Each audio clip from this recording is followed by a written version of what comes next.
Bienvenidos a esta presentación de Supremacía Constitucional perteneciente a la materia de Derecho Constitucional del EFIP 1.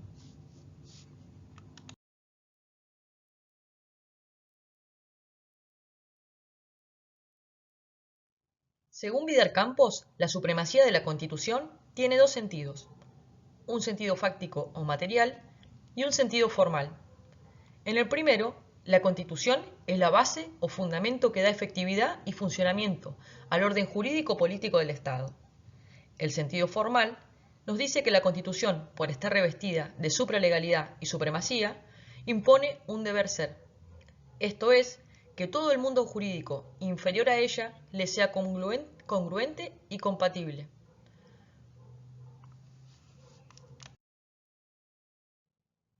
Desde la supremacía de la Constitución, el orden jurídico se escalona en planos de gradación jerárquica.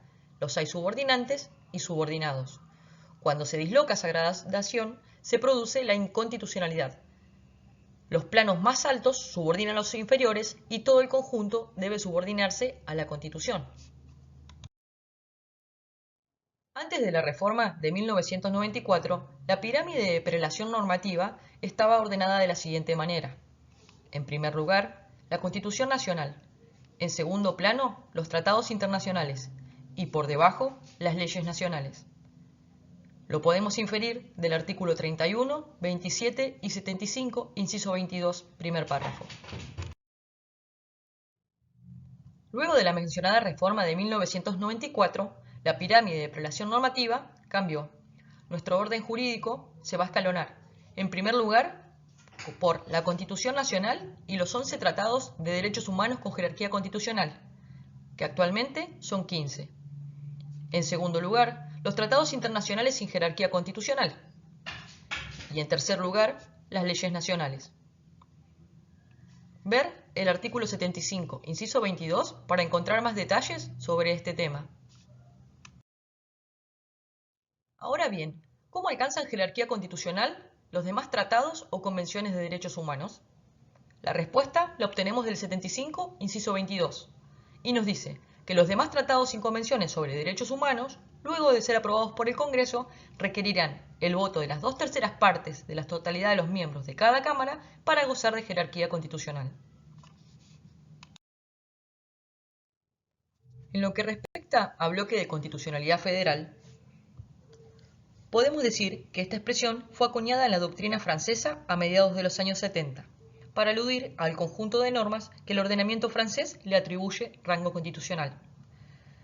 En cuanto a la doctrina argentina, Vidal Campos, en oportunidad de la reforma, utilizó esta doctrina, denominando al bloque de constitucionalidad federal aquel conjunto normativo que parte de la Constitución y que añade y contiene disposiciones, principios y valores que son materialmente constitucionales fuera del texto de la Constitución escrita.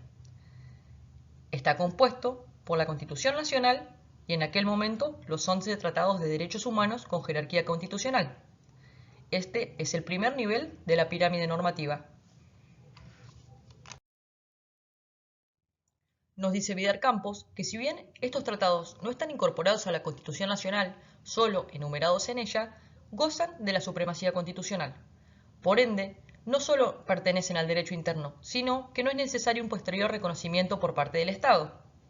Un fallo relacionado es el Ekmedijian versus Sofovich, el cual hace referencia al derecho a réplica, que aparece reconocido implícitamente por la Constitución Nacional y expresamente en la Convención Americana sobre Derechos Humanos. Esta es la interpretación que hará la Corte en sucesivos fallos. En esta filmina podemos observar los 11 tratados de derechos humanos con jerarquía constitucional pertenecientes al artículo 75, inciso 22, como lo son la Declaración Americana de los Derechos y Deberes del Hombre, la Declaración Universal de los Derechos Humanos, la Convención Americana sobre Derechos Humanos, entre otros. Aquí podemos observar los 4 tratados que se incorporaron posterior a la reforma de 1994, como lo son la Convención Interamericana sobre la Desaparición Forzada de Personas y el más reciente, la Convención Interamericana sobre la Protección de los Derechos Humanos de las Personas Mayores.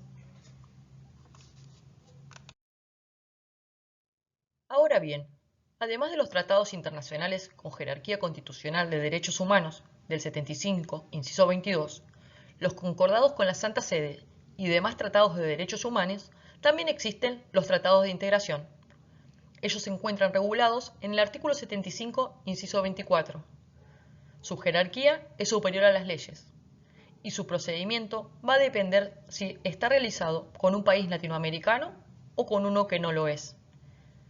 Para un país latinoamericano necesitamos una única votación con la mayoría absoluta de la totalidad de los miembros de cada Cámara. En cambio, cuando el país no es latinoamericano, se necesita una doble votación. En primer lugar, la conveniencia de la aprobación del tratado, que se tiene que aprobar con la mayoría absoluta de los miembros presentes de cada Cámara. 120 días después, para ser aprobado, va a necesitar la votación de la mayoría absoluta de la totalidad de los miembros de cada Cámara.